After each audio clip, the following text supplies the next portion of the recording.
꿈이 있나요? 라는 제목을 함께 은혜 나누기 원합니다. 꿈이 있습니까? 여러분에게 어떤 꿈이 있습니까? 꿈이 있는 사람과 꿈이 없는 사람은 사는 모습이 다르죠. 꿈이 있는 사람은 자신을 절제할 줄 알고요. 자신의 인생 시간표를 아껴 쓸 줄 알아요. 그리고 꿈이 있는 사람은 얼마든지 자기가 꿈을 이루는 데 있어서 시간과 물질을 투자할 수 있습니다. 그러나 꿈이 없는 사람은 그냥 막 사는 거예요. 되는 대로 그냥 사는 거죠. 미래를 기대할 수가 없는 거죠. 그러다 보니까 꿈이 있는 사람은 매우 삶에 있어서 활기차고 역동성이 있다는 거예요. 활발하게 움직인다는 거죠. 또한 미래에 대한 분명한 꿈, 비전이 있기 때문에 그 꿈이라는 것을 향하여 직진해 나가는 그러한 은혜가 있습니다. 정말 꿈이 있는 사람은 때로는 실패할 수도 있습니다. 그러나 그 실패에 굴하지 않고 계속 전진해 나간다는 거예요. 반면에 꿈이 없는 사람은요, 멍하게 있는 거죠. 아무 생각 없이 그냥 사는 거예요. 미래가 없습니다. 저는 가끔 그런 청년들, 그런 주일학교 아이들을 볼 때에 얼마나 마음이 아픈지 몰라요. 그것이 1차적으로 부모 탓도 될 수 있습니다. 2차적으로 자신이 내일을 생각하지 않는 거죠. 그러니 어떻게 돼요?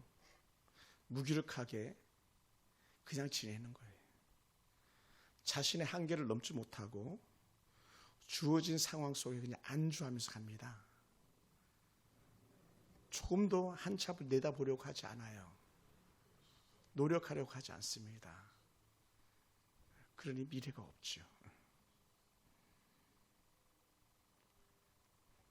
꿈이 있는 나라, 꿈이 없는 나라 역시 마찬가지입니다. 꿈이 있는 나라는요, 내일에 대해서 충분히 투자하는 그런 나라예요. 많은 돈이 들어도 과감하게 경부고속도로를 놓는 것, 경부고속도로를 놓는다고 수많은 사람들이 다들 미쳤다 그랬습니다. 지금 우리 조상 무덤을 파헤치냐, 신령한 산을 허냐 하면서 수도 없이 그렇게 경부고속도로를 놓는 그런 대통령과 정부의 반기를 들었었습니다. 그러나 돌아보면 그 경부고속도로 때문에 부산이 제2도시가 될 수 있었고, 부산이라는 항구 도시가 전 세계로 물량을 수출하는 그런 항만 역할을 할 수 있었습니다. 누가 터널을 뚫으리라 생각했겠습니까? 그걸 꾸불꾸불하는 도로를 갖다가 터널을 뚫어서 직선거리를 만들고 시간을 단축하는 그런 일들을 한 나라가 위대한 대한민국이죠. 전 세계의 가장 높은 건물이라 그러면 언제든지 거기에 브랜드는 삼성, 대우, 현대의 간판이 붙어있는 그런 건설사를 보유한 나라입니다. 북한이 땅굴 파는데 세계 최고라고 그러지만 사실은 터널 파는데 세계 최고, 건축하는 세계 최고, 모든 걸 가장 앞줄 나가는 건 세계 최고입니다. 이미 고 박정희 대통령 때부터 그 앞에 이승만 대통령 때부터 이미 원자력을 개발해야 된다라고 하는 라디오 하나도 못 만들던 나라에서 원자력에 대한 꿈을 심어줬던 그런 나라인데, 현재 대한민국이 전 세계에서 원자력 기술이 최상인 나라, 원자력 기술로 1년에 몇 천조를 벌 수 있는 여지가 있는 그런 기술을 보유한 그런 나라가 이 대한민국이라는 거예요.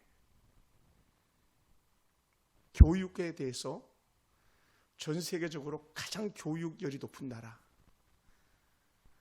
우리 뒤쫓아서 중국도 지금 따라오고 있어요. 중국도 교육열이 엄청 높죠. 중국도. 일본도 교육열이 높고. 교육을 하다 보니까 다음 세대의 미래를 보장할 수 있는 그런 나라가 됐다는 거예요. 얼마나 귀한 나라입니까? 나라가 꿈이 있다 보니까 성평등, 남성과 여성 평등하다고 하는 그런 자격 조건을 부여해 준 나라. 그러니 전 세계에서 대한민국이 거의 으뜸이다시피 한 나라. 정말 놀랍죠. 국회가 들어서면서 여성의 지위를 보장하면서 최초 선거에 여성들이 투표할 수 있었던 나라, 대한민국. 놀라운 거죠.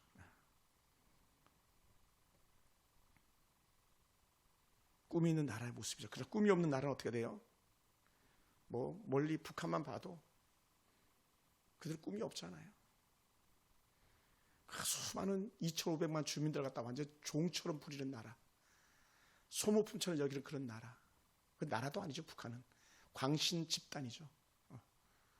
김일성 광신주의자들의 집단, 김정일 광신주의자 집단, 김정은 광신주의자 집단. 그런 나라는 꿈이 없습니다. 그러니 어떻게 돼요?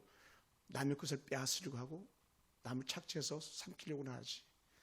전 세계 마약을 공급하고 악한 짓을 다 하는 그런 나라.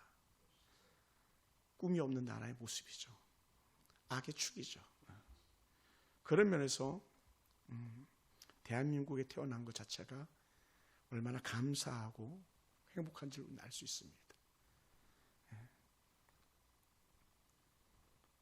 그러니 꿈이 없는 나라는 어두운 미래에 대해서 갈팡질팡하는 거죠. 얼마나 자랑거리가 없으면 대통령 영부인이 신발이 얼마나 많았는지 자랑했던 그런 일본의 아니 그 필리핀의 그런 나라의 미래는 지금 모습이잖아요. 아키노 같은 악한 대통령이 일어나가지고 전 세계에서 가장 그지같이 사는 나라가 돼버린 그런 필리핀 같은 나라, 미얀마 같은 나라, 안타깝죠. 그나마도 중국이 오늘날처럼 세계 열강의 G2라고 할 수 있는 그런 위치에 올라간 게 뭡니까? 한 지도자, 저는 그 지도자의 사상에 대해서 말하고 싶은 건 없습니다만은 중국이 그렇게 가난할 때에 흑묘, 백묘를 외치면서 중국 경제를 새롭게 하자 해서 뭐 제 해석입니다. 돈 버는 거라면 다 알아 했던 흑묘, 백묘. 검은 고양이가 쥐를 잡으면 어떻고 흰 고양이가 쥐를 잡으면 어떠냐, 쥐만 잘 잡으면 된다고 했던 그런 정책을 썼던 등소평 같은 사람이 있었기 때문에 오늘날 중국이 그나마도 이렇게 반열에 올라갈 수 있지 않나 생각됩니다. 지도자죠. 그런 면에서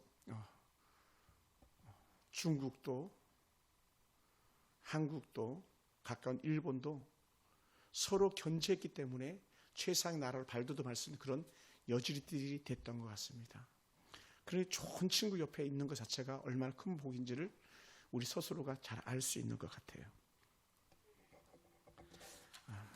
성공의 리더십에 대한 얘기를 하면 이 사람을 꼭 드러내서 말하는데 나폴레옹 힐이라는 사람이 이렇게 말합니다. 꿈 있는 사람들이 가지고 있는 공통적인 6가지 특징이 있는데 그게 뭐냐. 꿈을 가진 사람들 대부분 확실히 차 있다라고 말합니다. 두 번째는 늘 하는 게 창의력이 있다라고. 창의력. 미국이 저렇게 앞서갔던 게 뭡니까? 에디슨 같은 창의력 있는 사람들이 나온 거예요. 우리 엄마를 갖다가 이렇게 봤기 때문에 말보다 빠른 뭐를 개발하겠다 했는데 그게 나온 게 포드라는 사람의 자동차예요. 여러분 스마트폰 생각을 해봤겠습니까? 빌 게이츠 같은 사람, 뭐 놀랍죠. AI 마이크로소프트예요. 또 그 구글에서 나오는 AI 이런 프로그램들은요, 미국이 전 세계를 지배해 나가는 거예요. 왜요? 창의력이 있기 때문에. 그리고 그런 사람은 상상력이 날개를 다는 거예요. 상상. 사람도 날고 싶어요. 그러니 어떻게 돼요? 날개가 달릴 수는 없으니까 날 수 있는 기구를 개발했던 게 비행기였죠. 나이팅게일 같은 사람. 비행기, 라이트 형제군요. 비행기를 개발했죠. 그러다 보니까 네 번째 식지 않은 열정이 있더라는 겁니다. 그래 포기하지 않죠. 그리고는 꾸준히 자신을 연단시키는 거예요. 허송세월을 보내지 않습니다. 꿈을 실현하기 위해서 다 깨어있는 그런 삶을 살아낸다는 거예요. 그리고 여섯 번째 마지막, 집중적으로 자신을 가꾸는 데 노력한다는 거예요. 계속. 제가 부흥사협회 이렇게 목사님들을 만나봐도요, 정말 괜찮은 목사님들 계속 공부하시더라고요. 우리 스터디 그룹에 9분의 목사님이 계시는데 그 목사님들 중에서는 어느 목사님은 지금도 대학원을 공부하세요. 이미 세상적 지위는 최상위급으로 올라가 있거든요. 총회에서도 중요한 역할을 감당하고 교회에서도 지역에서도 큰 역할을 감당하는데도 불구하고 고대 대학원을 또다시 다니는 그런 노력하는 모습을 볼 때에 고개가 숙여질 수밖에 없었습니다. 계속 꿈을 꾸는 거죠. 그러니까 자신의 미래를 향해서 계속 투자할 수 있는 그런 사람, 그것이 얼마나 귀한지 모릅니다. 하나님은 꿈쟁이였었고요, 하나님은 꿈꾸는 사람들 찾아다니시는 그런 분이신 줄 믿습니다. 그래서 하나님은 아브라함에게 줬던 선물이 뭐냐? 꿈이었어요. 아브라함아, 너 이렇게 될 수 있어. 아브라함아, 앞에 봐, 옆에 봐, 뒤를 봐. 저거 다 너 거야. 저거 다 너 거라고. 내 눈이 닿는 곳마다 다 너 거야. 사실 이게요, 우린 잘 이해가 안 돼. 대한민국은요, 그냥 조금만 보면 앞에 다 막혀 있잖아요. 건물이 막혀 있고 또 산들이 막혀 있고, 그러니 우리 시선이 별로 뻗어나가잖아요. 그런데 아마 중국도 그럴 거예요. 미국도 가보니까 그러더라고요. 평지가 끝도 없어요. 평지가 끝도 없어요. 그리고 눈이 닿는 곳이 지평선인 거예요. 지평선. 우리나라 기껏 해봤자 뭐 김해나 가야 뭐 지평선이라고 할 만큼 약간 보이지. 근데 그것도 다 보이는 게 아니잖아요. 그리고 눈이 닿는 곳곳마다 저거 너 거야. 너 가져 그러잖아요. 봐봐, 하늘 봐봐, 별 봐봐. 하늘의 무별처럼 너 자손들이 이렇게 많아질 거야. 지금 아브라함 애도 없는데, 나이 75세가 돼도 애가 없잖아요. 80세가 돼도 애가 없잖아요. 90세가 돼도 애가 없잖아요. 근데도 불구하고 아브라함은 아니라니까. 별을 봐봐, 별처럼 너의 자손이 많을 거야. 민족 비전, 민족 꿈을 줬잖아요. 그리고 마침내 아브라함이 그렇게 되고, 그 아들 이삭 마찬가지 하나님께서 꿈 주셨고, 야곱 역시 꿈 때문에 고난 중에 거한 거죠. 야곱이 그렇게 수많은 고생 중에 거했던 이유 중에 하나는 그의 꿈 때문에 어떻게 하면 하나님의 뜻을 이루고 살까, 하나님의 사랑을 더 받을까, 하나님의 복을 더 받을까 하는 그 꿈 하나 때문에 아브라함도 이삭도 또 그의 아들 야곱도 그렇게 힘겨운 시간들을 보냈던 것이죠. 예수님의 제자들은요, 다 꿈꾸는 사람들입니다. 예수님께서 주셨던 게 꿈이었거든요. 부활하신 예수님께서 그들에게 주셨던 것이 꿈이었잖아요. 너희는 가서 모든 족속으로 해요. 그림도 그려지지 않는 모든 족속. 그들은 그래봤자 겨우 예루살렘 벗어나던 적도 별로 없는 그런, 또 갈릴리 겨우 그냥 물고기를 잡고 있던 그런 사람들인데도 불구하고 아니라니까. 너희는 모든 족속 제자를 삼아 아버지와 아들과 성령을 세례 줄 거야. 그 꿈 때문에요, 전 세계로 12 제자들이 흩어진 거 아닙니까? 또 그의 제자의 제자들이 또 흩어진 거 아닙니까? 예수의 말씀 믿고 아멘하면서 달려왔던 사람들의 그 복음이 오늘 우리에게까지 다다르게 됐잖아요. 할렐루야. 얼마나 놀라운 은혜 역사입니까? 다 꿈 때문에 그런 거예요. 성경이 너무 귀해서 이 성경 누구든지 볼 수 있으면 좋겠다고 생각했던 사람들이 성경을 번역하기 시작한 거예요. 각 나라 언어로 번역하기 시작한 거예요. 그 당시에는 성경이 워낙 비싸고 너무 귀하게 여겼고 신성시했기 때문에 성경을 갖다가 제사절 둘둘 말아놨답니다. 특정한 자기들만 보려고, 사제들만 보려고. 너무 귀한 거예요. 근데 새롭게 성경이 번역되기 시작한 거예요. 영어로 번역되고 각 나라 언어로 번역되고 하다 보니까 누구든지 성경을 볼 수 있는 그런 일이 생긴 거예요. 그 중에 하나 킹제임스 버전 같은 성경이 있고요. 영어 성경 같은 경우도 얼마나 다양한 성경들이 있는지 몰라요. NIV, NASB, 리빙 바이블, 등등 해가지고. 그래서 성경을 모든 사람이 보게 하자 꿈꿨던 사람들 때문에 사실은 이 성경이 오늘날 우리에게까지 미칠 수 있었던 거죠. 어떤 사람? 꿈꾸는 사람들 때문에, 꿈꾸는 하나님 때문에 이런 역사들이 일어나고 있습니다. 여러분, 성경 전체를 다 뒤져도 꿈 얘기하다 보면 어느 누구도 이 사람을 빼놓고 얘기하는 사람 없을 만큼 유명한 사람이 바로 오늘 우리가 읽었던 성경 속에 나오는 본문의 주인공 요셉입니다. 17살 때 하나님 주신 꿈을 꿨고요. 우리가 뭐 다 읽지 않았습니다만 밭에서 11달이 일어나가지고 자기에게 막 절하는 그런 모습을 갖다가 형들에게 꿈꾸고 얘기해 주잖아요. 형들이 다 절하는 거예요, 자기한테. 예를 들어서. 물론 마지막 베냐민도 있겠습니다만 다 자기에게 절하는 거예요. 그런 얘기를 듣는 형제들이 기분이 좋을 리가 없죠. 또 11별이 일어나가지고 또 막 다 자기에게 절하고, 이제는 한 단계 더 나가가지고 우리가 아는 본문 그대로입니다. 하늘 해와 달조차도 자기에게 막 절하는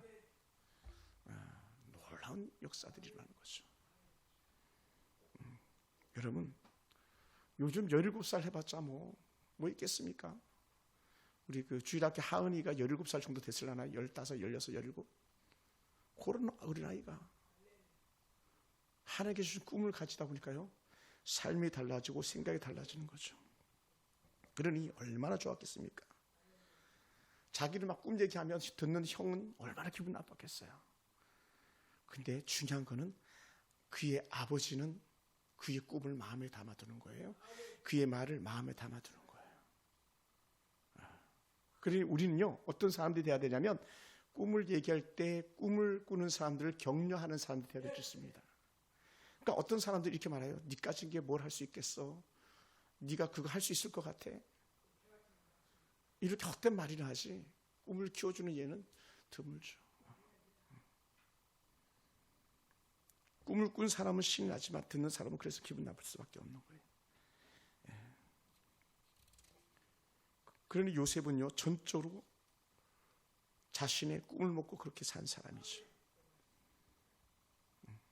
그럼 우리는요, 결국은 하나님께 주신 꿈을 꾸고 사는 사람들이 되기를 원합니다.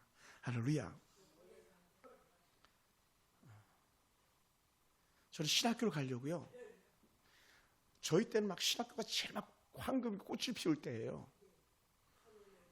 제가 신학할 때가 교회가 쇠락하기 일부 직전에 타임이 들어간 때도 있지만 신학교가 막 인산이례를 이룰 그럴 때입니다. 그래서 어떤 신학교를 가야 되는지를 사람들이 분별을 못하니까 신학교를 소개하는 책이 나왔어, 한국에. 그래서 기독교 서점 가가지고 신학교에 대해서 소개하는 책을 제가 사가지고 그 중요한 신학교 이렇게 막 걸러내고, 이 학교도 가보고 저 학교도 가보고 이 학교도 가보고 다 막 그렇게 학교를 가보는 거예요. 그래서 대림동도 가보고요, 방배동도 가보고요, 곳곳을 다 다녀서 동대문도 가보고. 그러다 이제 청파동에 있는 제가 나온 학교를 제가 자원해서 갔습니다만, 근데 그조차도 하나님께서 인도하시더라고요. 학교까지도. 왜? 좋은 학교 가야 되겠다는 열망이 제게 있었거든요. 좋은 학교 가야지, 좋은 학교 가야지, 잘 배워야지. 왜? 꿈이 있었으니까요. 좋은 목사가 되겠다는 꿈이 있었으니까. 그래서 제대한 것도 한국에서 제일 좋은 신학교를 가기 위해서 총진신대학교 신학대학원을 가기 위해서 제가 군대에 전역했던 거예요. 세상 말로 꿈 때문에 전역한 거죠.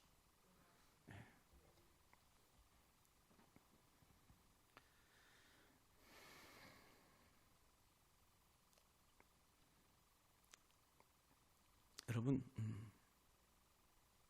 사실 우리가 숨을 쉬는 이유가 하나가 있다면, 우리 여러분 속에 있는 꿈 때문에 숨을 쉬어야 되고요, 우리가 기뻐할 일이 있다면 여러분 속에 있는 꿈 때문에 기뻐해야 될 줄 믿습니다. 감사가 있다면 여러분 꿈 때문에 감사가 터져나오길 원하고요, 우리가 기죽지 않을 이유가 있다면 내일이라는 꿈이 있기 때문에 우리가 기죽지 않을 수 있는 거예요. 그렇지 않다면 우리는요, 다 망한 자 같은 거예요. 인생을 허비하는 자처럼 그렇게 사는 거죠. 우리 세상적 야망을 말하는 것이 아닙니다. 세상 헛된 것을 말하는 게 아니에요. 어떻게든지 우리는 하나님이 기뻐하는 그런 내일을 꿈꾸는 자들, 하나님을 위해 쓰임받기를 원하는 그런 꿈꾸는 이들이 되기를 원하는 것이죠.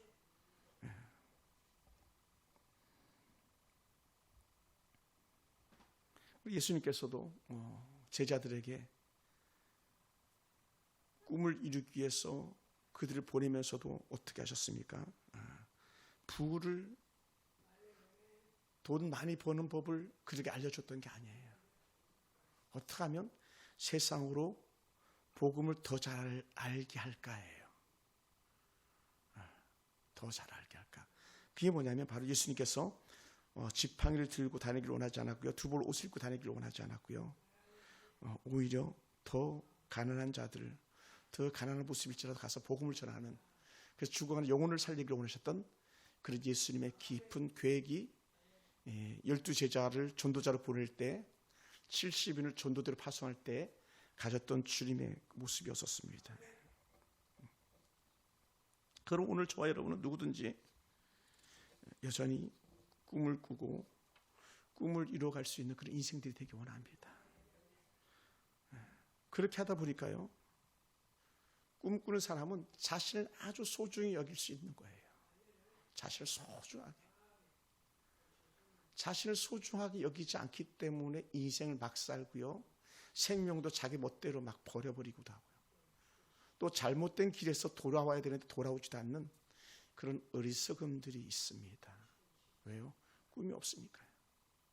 부모님들의 말에 귀담아 듣지 않고요, 선생님들의 말에 귀담아 듣지 않습니다. 그래서 끝나는 거예요.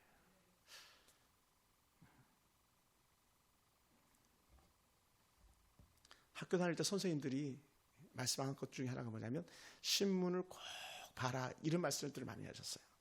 그리고 더 나가서 신문을 보는데 꼭 논설문을 봐라, 논설을 봐라, 논설. 논설은 그 신문사의 생각과 그 시대를 갖다가 평하는 글을 쓰는 사람들이 논설가라 그러거든요. 그 논설가들이 전문적인 논문을 쓰는 거예요. 소논문을 쓰는 거죠. 그러다 보니까 그때 시대가 어떻게 흘러가는지 보이고, 또 시대적 용어들을 익히고 내가 어떻게 살아야 될지를 갖다가 깨닫게 해주는 것이 각 신문 사설에 나오는 논설문이었었어요. 그걸 보라 그런 거예요. 또 어떤 사람들은 그걸 일일이 베껴 쓰는 거예요. 그래서 한층 더 나아지는 모습을 갖는 거죠.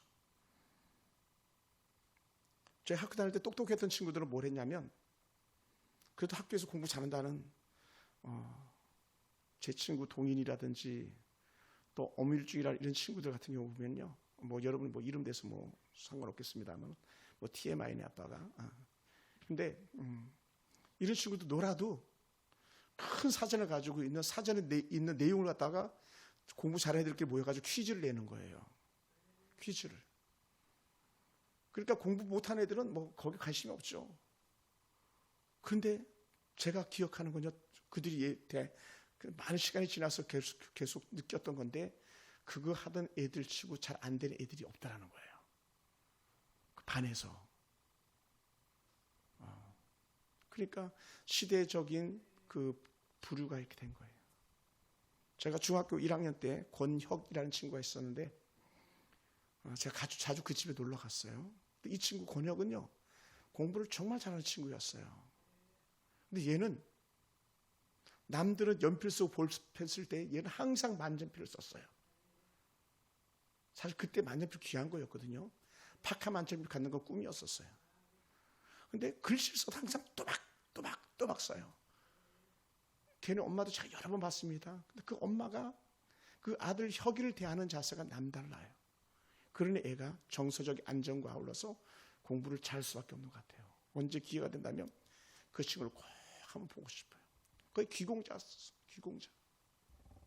얼마나 귀했는지 몰라요. 아마 멋진 꿈을 이루는 그런 친구가 됐으리라 여깁니다. 자기를 소중히 여기고 자신의 가치를 갖다가 늘 업그레이드 시킬 수 있는 그런 사람들이 오늘 저와 여러분이 되기 원합니다.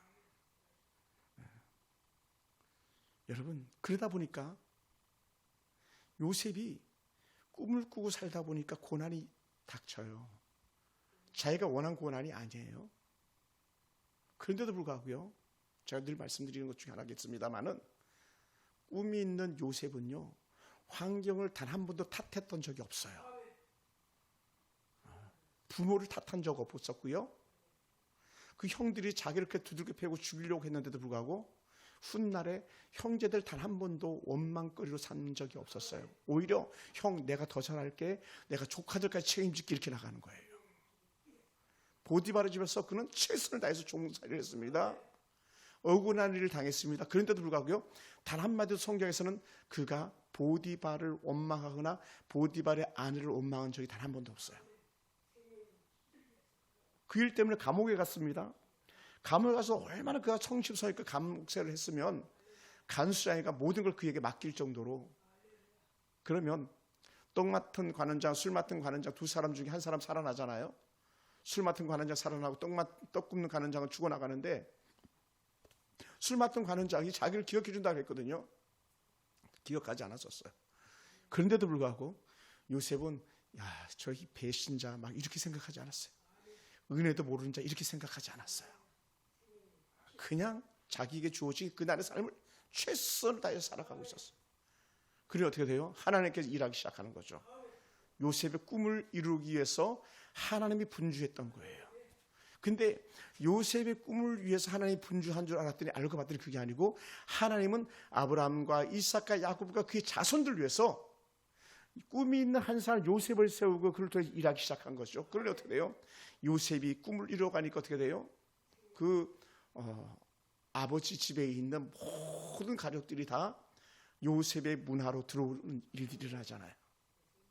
꿈 있는 사람이 온 가족을 다 살려내는, 온 민족을 살리는 그런 역사가 있잖아요. 얼마나 귀한지 몰라요. 예전에 한 교회 사역할 때 늘 이런 말을 합니다. 야, 담임 목사 한 사람 잘 되니까 막 온 가족들이 다 먹고 산다, 이런 얘기를 한 적이 있었어요. 왜 그랬냐? 그 목사님 잘 되니까 막 자녀들이 그 혜택을 다 입잖아요. 형제들이 그 혜택을 입잖아요. 처갓집에 그 혜택을 입잖아요. 한 사람 꿈꾸는 한 사람 때문에 도시가 꿈꾸는 한 사람 때문에 복을 받잖아요. 도시가, 그 도시가 생명력 있고 그 안에 있는 성도들이 기업을 이뤄나가고, 오늘 그 역사가 오늘 우리 속에서 다시 한번 재현되어지길 원합니다. 하나님은 꿈꾸는 사람에게 은혜를 베풀어 주는데, 솔로몬에게 하나님께서 주셨던 메시지가 뭡니까? 야, 너 뭐 필요하니? 너 나한테 말해, 그러잖아요. 말해. 내가 너에게 무엇하여 줄고 내게 구하라고 열왕기상 3장 5절에서 말씀하셨거든요. 뭐 필요해? 이렇게. 뭐 필요해? 오늘도 여전히 우리에게 또 그렇게 말씀하실지도 몰라요. 너 뭐 필요하니? 그럴 때 우리는 말할 수 있어야 돼요. 우리가 가진 꿈을 하나님께 말씀드릴 수 있어야 됩니다. 하나님, 난 이렇게 하고 싶어요.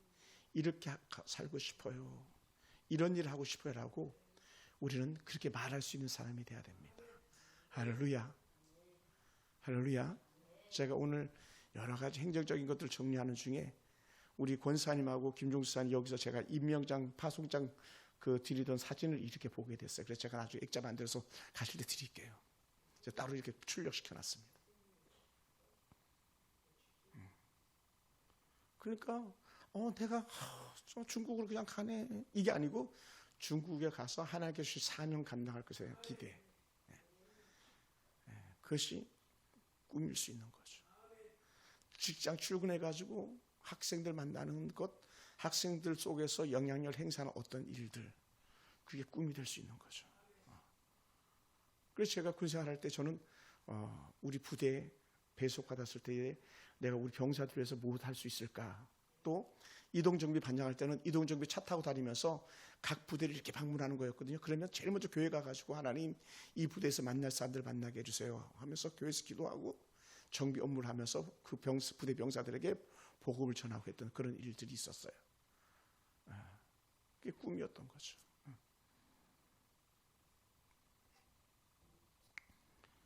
그래서 제가 지난 월요일날, 화요일날 이틀간 예전에 섬겼던 사령관님하고 제가 이렇게 통화를 하게 됐어요. 투스타, 별이 2개예요. 보통 분이 아니죠. 그 이제 보고 싶어가지고 이렇게 전화를 드렸더니 벌써 연세가 85세나 되셨다고 이렇게 말씀하시더라고요. 그분이 했던 말이 있어요. 나 이등병이었어, 이등병. 저 강원도 살 때에 내가 꿈을 꾸기 시작했어. 내가 장교가 돼야 되겠다. 이등병 꿈을 꾸고 인관해가지고 소위를 달고 중위를 달고 대위를 달고 소령, 중령, 대령을 달고 원스타, 투스타 장군까지 진급하는 그런 복을 누린 사람이에요. 만약에 그때 김영삼 정권이 들어서지 않았으면 이분은 C스타까지 달 수 있는 그런 분이셨거든요. 그때 투스타에서 그냥 군수참모부 가가지고 육군본부에서 사역을 근무를 마무리하게 되셨는데, 근데 그분이 투스타를 달고 나서 하셨던 일들이 뭐냐? 그것은요, 복음 전파였어요. 부대원이 한 6,000명에서 7,000명 정도 되는데 그 중에 1년에 1,700명씩 세례를 받았어요. 1,700명씩. 장군이 그냥 된 게 아니라 복음 증거 때문에 장군이 된 거예요. 쉬시는 주일날은 반드시 예배 드리고 나서 오후에는 우리 사령부 간부들과 아울러서 예하부대를 한 달에 한 번씩 방문하는 게 그분의 일이었어요. 그래서 예하부대 교회 가가지고 예배 드리는 거예요. 그러면 예하부대 당시만 해도 큰 병사들이 막 다 나와서 예배 드리게 되고, 뭐 문제도 없잖아, 있긴 하겠습니다. 요즘 같으면 말도 안 되는 얘기죠. 인권 때문에 말도 안 된다 그러죠. 근데 그때 그런 역사들이 일어났어요. 꿈을 꾸는 한 장군이 계셨기 때문에 저 같은 목사가 여기에 서 있는 거예요. 제가 그 사령관님한테 스카우트 됐거든요. 그리고 학교 다닐 수 있게 됐고요. 그게 얼마나 귀한지 몰라요. 꿈꾸는 한 사람 때문에. 꿈꾸는 요셉 한 사람 때문에 그 형제들이 다 놀란 하나의 은혜 가운데 민족을 이루는 토양을 갖는데 그것이 바로 애굽이었잖아요. 애굽. 옛날 우리 하는 말이 있었잖아요. 사람은 나면 서울로 보내고 말은 나면 제주도로 보내라 그랬다고. 그 당시 전 세계의 가장 앞선 문화를 자랑하는 나라가 바로 이집트, 애굽이었거든요. 그리고 그 피라미드, 스핑크스 이런 것들이 막 서는 그런 최고의 수학, 과학이 발전했던 그런 나라니까 거기 하나님께서 요셉을 통해서 그 민족을 갖다 모판 삼으셨던 줄 믿습니다. 그러니 그 민족이 얼마나 대단한 민족입니까? 불과 얼마 되지 않아서 200만 명을 이끌고 나올 수 있는 그런 근거들만 했던 게 꿈꾸는 한 사람 요셉 때문에 시작된 은혜라는 거죠. 꿈꾸는 하나님 때문에 이루어진 일이기도 하고요. 그런 면에서 제가 왜 이런 설교를 갑자기 툭 하게 됐냐. 제가 사실은 우리 교회 당장 앞가림하기도 힘든 교회인 것 같아가지고 꿈에 대해서 제가 거의 말한 적이 잘 없었어요. 왜냐하면 오늘 당장 먹고 사는 것도 힘든데 목사님 꿈은 무슨 꿈입니까? 그렇게 얘기하는 것 같아가지고 제가 그런 설교를 못했었어. 근데 제가 꿈에 대해서 좀 말씀을 나눠야 되겠다. 제가 한 달 전부터 계속 그걸 놓고 기도했어요. 하나님, 꿈에 대한 설교를 하기 원합니다. 우리 교회가 가정에 대해서 설교하기가 진짜 어려운 교회예요. 가정 잘 지켜야 됩니다. 가정 깨지면 안 됩니다 하는데 우리 교회 등록하는 성도들은 다 가정이 깨져 본 사람들이잖아요. 아파봤잖아요. 아들 잃어봤잖아요. 그러니까 설교하기 쉽지 않았어요. 그래서 가정은 이래야 됩니다라고 제가 잘 설교하기도 쉽지 않았어요. 그럼에도 불구하고 가정 설교도 좀 더 해야 되겠다. 그런 결단들이 계속 있었어요. 지난 3주간 기도하면서 금식하면서 하나님께서 제게 주었던 은혜의 사인들이었습니다. 여러분, 꿈을 이루기 위해서는 충분히 그 값을 치러야만 합니다. 할렐루야. 값을 치러야 돼요. 꿈은 다 값을 가지고 있습니다. 아트스피치 김미경 씨는 이렇게 말하더라고요. 꿈에는 다 값이 매겨져 있습니다. 값이. 큰 꿈은 큰 값을 치러야 되고 작은 꿈은 작은 값을 치러야 된다고. 그런 얘기를 하더라고요. 그러니 요셉이 얼마나 위대한 꿈입니까? 그러다 보니까 어떻게 돼요? 생명을 잃어버릴 만한 위기까지도 그가 갖는 거고, 종으로 살았어야 됐고 억울하게 갇혔어야 됐던 큰 값들이 요셉의 꿈에 매겨져 있었던 것이죠.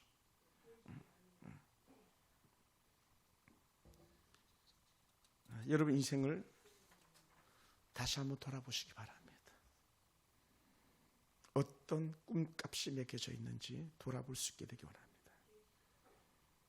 꿈은 큰데 싼 값을 치르고 그 꿈을 이루려고 하는 사람이 혹 있는지 여러분 돌아보셔야 합니다. 우리 하영이가 여기 있지만 나 다 이뤘어요 라고 말할 수 있는 그런 사람이 되지 않았으면 좋겠습니다.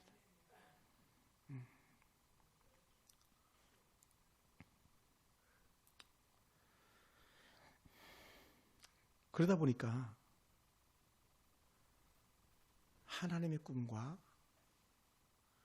오늘 저와 여러분의 꿈이 하나가 돼야 된다는 거예요. 요셉이 꿈을 꿀 때에 하나님의 꿈과 요셉의 꿈이 하나가 되니까 요셉을 통해서 민족 구원의 역사의 시발점을 이뤄가는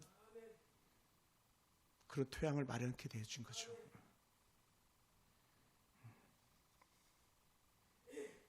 하나님이 얼마나 우리나라를 사랑하시는지를 갖다가 구한마을 선교사들을 통해서 우리가 볼 수 있는데, 절두산 공원 묘지를 가면 거기에 이렇게 써놨더라고요. 누가 하나님이 조선을 이처럼 사랑하사라고. 하나님이 조선을 이처럼 사랑하사. 하나님이 그 조선을 이처럼 사랑했기 때문에 바로 절두산 기념공원 묘지에 가면 수많은 선교사들이, 또 선교사님 어린 아기가 태어나자마자 죽은 선교자들의 아이들까지 거기에 묻혀 있는 거예요. 목포에 가면 목포 사랑의 교회 목사님이 계신데 백동정 목사님인데, 백동정 목사님이 저희랑 같이 이렇게 공부를 하면서 목사님들이 이걸 꼭 봐야 된다고 하면서 일부러 돈을 들여가지고 목포에서 광주까지 올라오게 해가지고 광주에 있는 선교사들 기념묘를 보여주는 거예요. 광주가 어떻게 광주가 됐는지, 선교사들의 핏값으로 빛골인 광주가 만들어졌다는 거예요. 그런 얘기를 쭉 해주시는데 얼마나 그 마음에 감동이 오는지.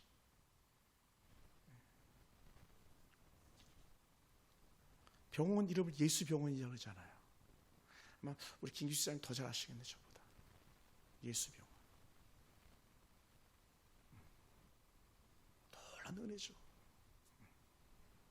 여러분, 우리 성경 중에서 66권 중에서 가장 먼저 번역된 성경이 마가복음이라고 해요. 마가복음은 하나님이 이수정이라는 사람을 갖다가 준비시켜가지고 마가복음이 번역되게 하신 거예요. 한문 성경에서 우리 한글 성경을 번역시켜 주셨어요. 이수정은 일찍이 명망이 있는 정치가였었어요. 그는 개화, 요즘 말로 개혁돼야 된다고 하는 그런 개화를 주장했던 사람입니다. 그래서 당시 조선 말에 국가의 공도 많이 세웠던 그런 사람이에요. 1882년 6월 이모군란이 발생했을 때에 명성황후의 생명을 구한 공적을 인정받아가지고 출세길 탄탄대로가 열렸었대요.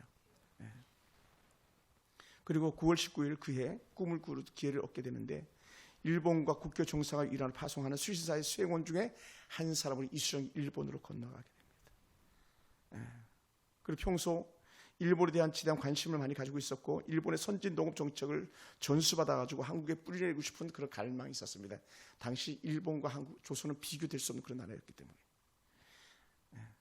그가 그곳에서 당대 일본을 대표하는 걸출한 농학자 찐다센이라는 사람을 만나게 해가지고 농학 기술을 배우고 돌아옵니다. 그리고는 이수정을 하나님께 직접적으로 인도하시기 시작하는데, 그 찐다센이라는 박사를 통해서 이 이수정 씨가 일본에서 예수를 믿기 시작합니다. 그리고 그때부터 그 삶의 질이 달라지기 시작해가지고 한문으로 된 성경을 전해받고 그가 성경 연구에 몰두하게 되는 거죠. 그 당시 뭐 한문은 일반적이었으니까요. 그리고 1883년 4월에 일본에 건너가 9개월 만에 이수정은 세례를 받게 됩니다. 그때 그의 나이가 40이었어요.